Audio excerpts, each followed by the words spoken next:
Kung bumatay ko din lang pa. Kaya sa subos na ulan na ito. Pwede pa kang mamatay na yan. Pero 100 years old. simple lang pa.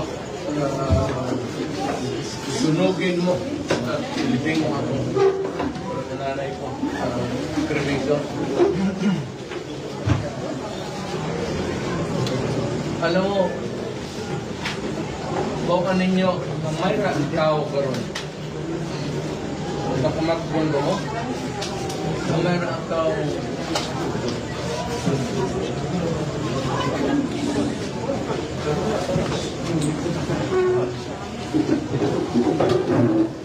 Mayroon ang tao, hindi sa misteryo. Ikuha, kabutang na. Either dagang tapol o wakil naman ni kanang nita karon kung anong ilubong niya ito na nililong ka rin. Kaya maayo, kasabdan talang mo niyang panon ng paglangin. Huwag na palas duti.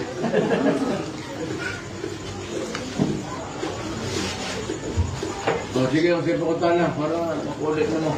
Mayor, nabitin ka sa Senate hearing. Kung sa pa yung gusto mo? Wala man mabitin, pero mas gusto ko unta na mas kagang pangutana pa. Kay daghang mga ika nga yung maitatanong pa na tumalaman ng tao. What I'm trying to say is that at that short of time that I was sitting there as a resource person, ako yung may the one who has the longest experience dito sa mga gobyerno. I was a prosecutor when I was vice mayor, congressman, and then presidency. Ako yung may maraming experience na kadaanan. Yung pinaka-importanteng nakatulong talaga sa akin, yung pagka-abogado ko at naging prosecutor ako. Medyo hindi naman sa pang nagyayabang ako, pero tapak ko talaga yung crime and criminality and criminals. Mabuti talaman ng buong sambayanan ng Pilipino na talagang hardline. Hindi naman ako galit. Yung sabihin mo na may galit kaagad ako sa puso. Hindi yun, but hardliner talaga. Kaya nga ako nagturo sa Police Academy. But hindi ako nagturo dito sa mga colleges and universities. Pwede naman sana dito lang ako noon. Kaya lang talagang sinadya ako na mag-travel ako ng mental. Pagkatapos ng trabaho ko sa ako. Kasi gusto kong magturo sa mga pulis, pati sundalo. Ito, importante ito. Itapon ninyo sa labas. Sa Manila and everywhere. Baka hindi kasi di ako na buha yung takbo ng utak ko. Kasi matagal ang tatay kong gobernador dito sa province of Davao. Wala pa itong Davao del Sur, wala pa yung Davao del Norte, Davao Oriental, wala pa yan. Isang Davao lang yan. Ang capital, Davao City. At matagal ang tatay kong gobernador, so isang probinsya yung hawak niya. Kaya kung pupunta siya sa Davao del Sur, hindi siya magkapunta na ng Davao del Norte on the same day. At kuminsan pupunta siya ng Oriental, magsasakay siya ng barko ilang araw kasi Davao del oriental yung facing the Pacific Ocean. Ganun kalaki ang Davao. So more or less yung isang malaking lugar, magulo yun. Hindi naman kaagad-agad, pero putukan dito, putukan doon. Kaya ako nasanay na nanonood sa tatay ko, yung usap niya palagi, yung provincial commander, ito yung mga Philippine Army, provincial officer isa yung sa police PNP.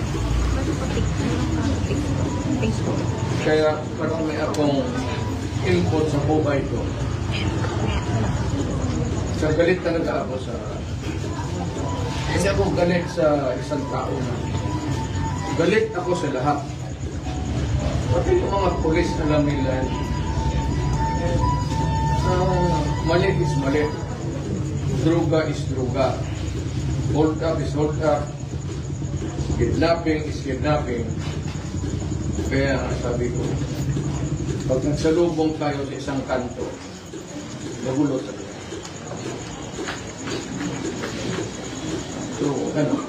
Mayor, sabi ni Trillanes, may draft yung sa Senate hearing, yung statement mo na may draft na daw na nasubmit sa ICC. Anong reaction natin ito? Alam mo, kung maniwala kay ni Trillanes ang pakla na yan, walang ginawa na kung hindi magdaldal. Huwag kayong, hindi ko nga sinasagot eh. Kaya hindi ko sinasagutin yung buuan. Wala. Kaya ang isang misteryo. May isang tao na bobo, bakit lumusot sa PMA?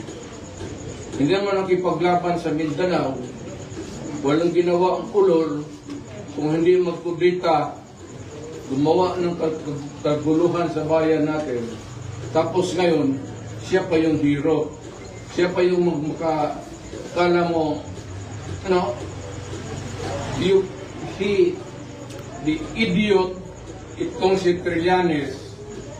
Ano ang style ng buang na yan? Kung katabi ka niya at ayaw niya ikaw, pipinturahan ka niya ng itom para maging puti ang ulol na yan.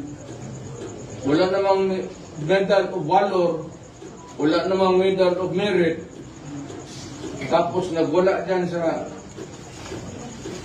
Alam mo, kung ako ang presidente ng panahon na yung patay na yan. Kung ako ng presidente tapos mag-mutiny matagal ng kasabay siguro ng ditong ibang cemetery. Mahirap kay Nograles ay Trillanes, akala niya matapang siya. Yung pagkakala niya kay sundalo siya, ay dumaan ng PMA. Malaki ang respeto ko sa mga sundalo. PMA yan. Pero itong ulol na ito, at bakit sumalig na yan sa inyo? Siya lang may utak, siya yung may bayag na Trillanes. Tumahimik ka na lang, wala ka nang ginawa. Wala ka nang ginawa sa bayan mo. You have nothing to contribute or had contributed to this country. Nag-umpisa ka, lumabas ka ng barak, gulo ka, binigyan ka ng amnesty, ngayon, ang bunganga mo, bunganga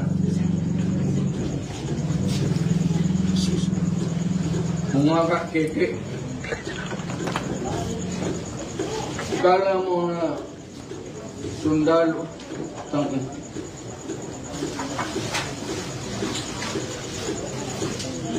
Wala. Anong contribution niya?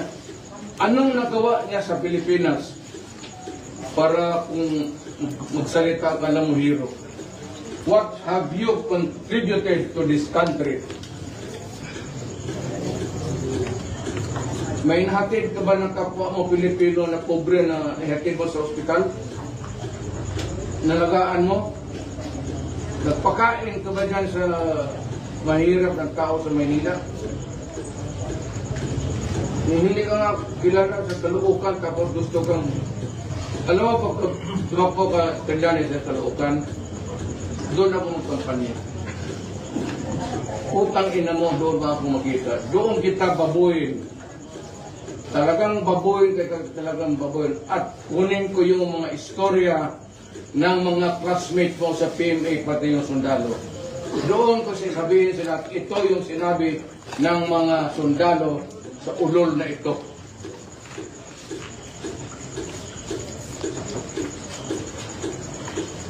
Ang problema nito, ang misteryo natin is kung natuli ba itong animal na ito.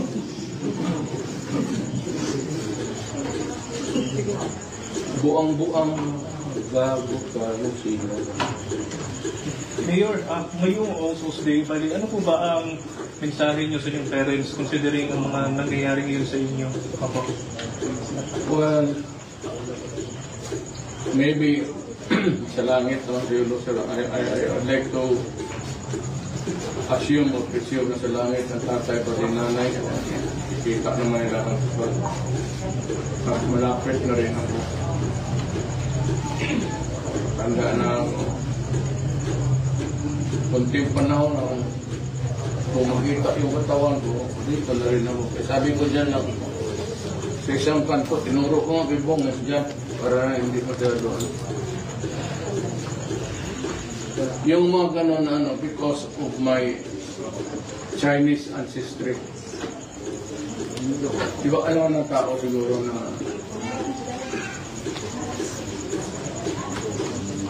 may duwa kong Egypt.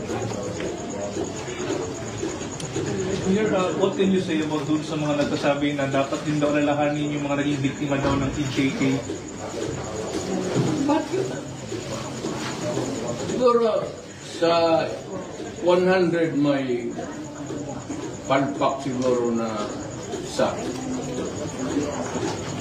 Tanong ko, ito ang mga pulis natin, mga buang ito. Kasi dumadaan ng psychiatric test. May psychological sila, examination. Hindi naman itong bagong mga pulis ng Pilipinas, pulis ko noon na magpatay ng ibig kong sabihin, yung kayong pumasok talaga sa droga. Hindi lang sa droga, hindi alam ng Pilipinas. Nung bago akong mayor, maraming kidnapper, hold upper. Nakita ninyo dito, kayong mga taga Davao, dyan, dinidisplay ko sa daan. Yung mga kidnapper, hinahayaan ko muna na paramihin ko yung langaw bago paramihin ko sa punerarya ripo ninyo. Galit na pagkaso kriminal, lalo na ang droga, kasi sisirain nila. Ang market kasi ng droga, bata. Mga anak natin, teenager, high school. Pag nasira yan, sira na ang buhay niya. Sira na ang pamilya niya. Wala ng future yung bata na yan. Tapos pinaaral hanggang college, dugo at pawis ng nanay pati tatay. Pagdating doon sa college, bigyan mo ng droga, bigyan mo ng siyabo. Pag naloko, napurnada ang pawis nila at ganon na lang kung gaano sa kumot sa Tagalog. Ang ginaganon? Wala Tagalog dito. Yung kinakrampol. Ganon lang.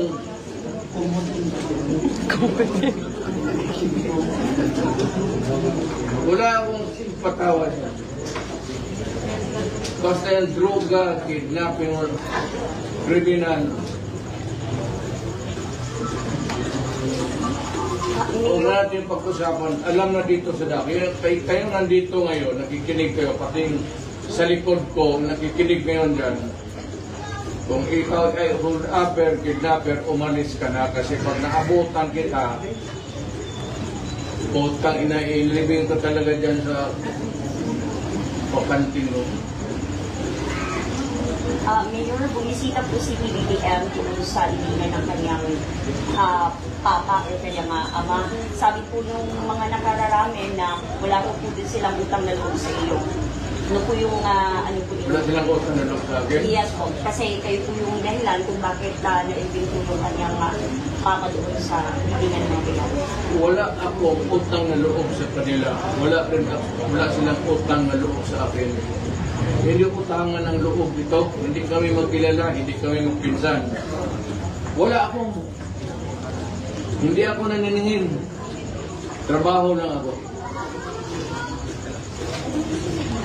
If they offered to say that statement, they are utterly ridiculous. Lahat yun trabaho ko.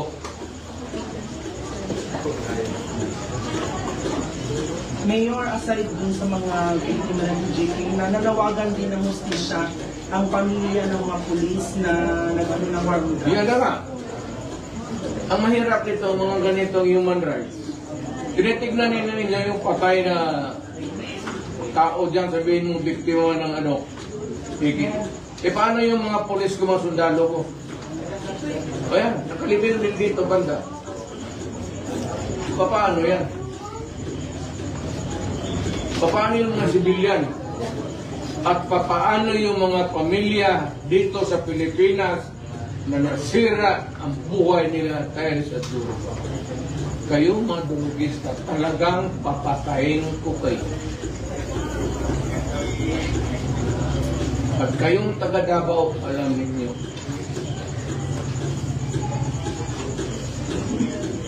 at balita ako isang araw sa bumaso niya.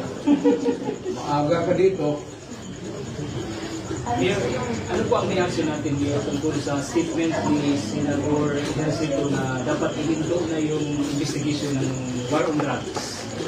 Wala akong pakialam. Mag-imbestigar kami hanggang... Pero I would appreciate... alam mo, hindi yan ang... Okay, maganda yung sinabi ni Senator Ejercito. Isa yan kung bakit. Alam mo kung bakit.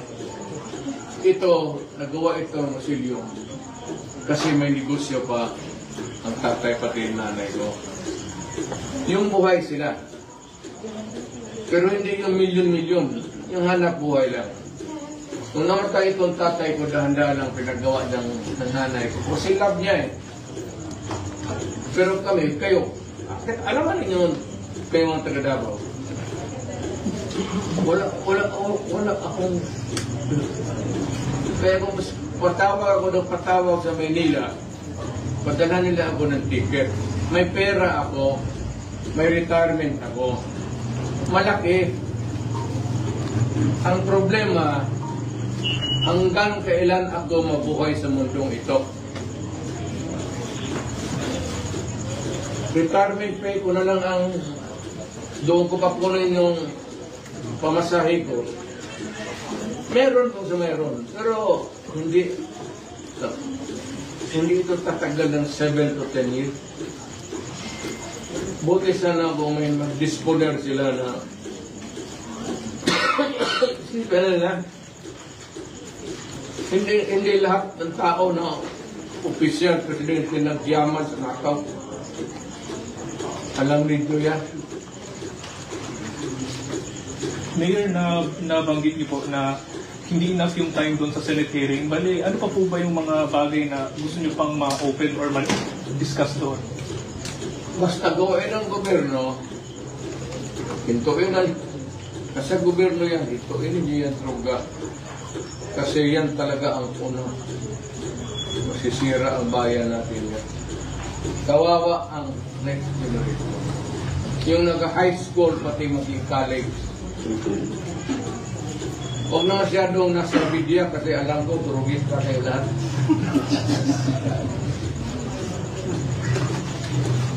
Mayor, kung iimbitahan ka sa Quadcom ng Congress with regards to investigations sa war on drugs, pupunta ka ba, Mayor?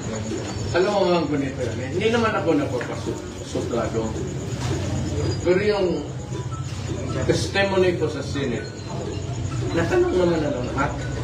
Yun na yung that will be the meat, yung substance ng testimony ko. Kung gusto niyang malaman nila na extrajudicial killing, sinabi ko wala. maraming patay. Pero hindi, sabi ko, hindi na binabaril. Kung paulit-ulit lang nila, okay man ako magkapiro. Total, pareho rin ang sagot ko. Magdebate lang kami, magdebate noon. Ngayon rin ang sagot ko. So kung anong gusto nilang malaman, tignan lang nila yung state sa proceeding. Makinig lang sila yun na yun. Ngayon, kung may mga sila ibang bagay na itanong, it must be alien to the main topic. Labas, So hindi ka pupunta, Mayor? O hindi tansa? depende sa katawan. Hindi naman siguro sila maniwala nung unang invitation nila na sabi ko, kung so yung I'm not good. Magsi-74 na po ako.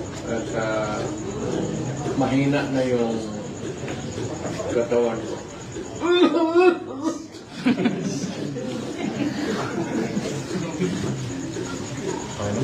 Mayor, kung babalik ka sa Davao bilang mayor, ano gusto mo pang ipaano, gagawin dito po?